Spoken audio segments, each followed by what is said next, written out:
The housing market has come a long way in the last year.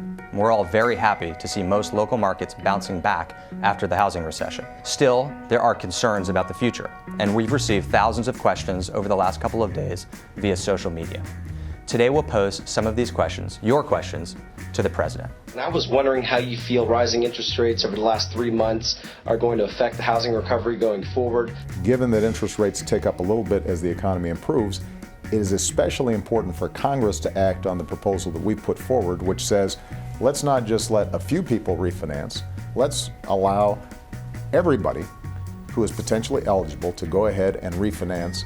It can end up being the equivalent of a $3,000 tax cut, basically.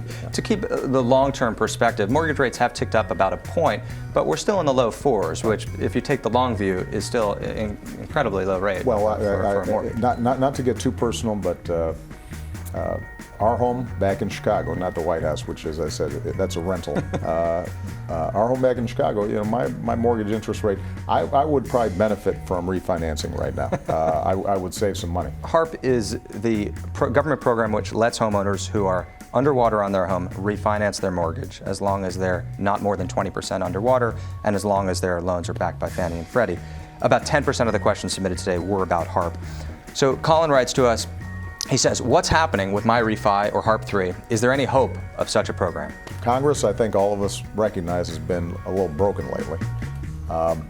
But the good news is that there are Republican and Democratic senators, at least, who have been in a conversation about how do we learn the lessons of the past and start building a firmer foundation for housing going forward. This is something that I'm going to push again once Congress gets back in September, once they're back in session, as part of a broader package of housing reform. Let's see if we can potentially even get this done before the end of the year. I'm a recent college graduate with a full-time job, but I still live at home with my parents.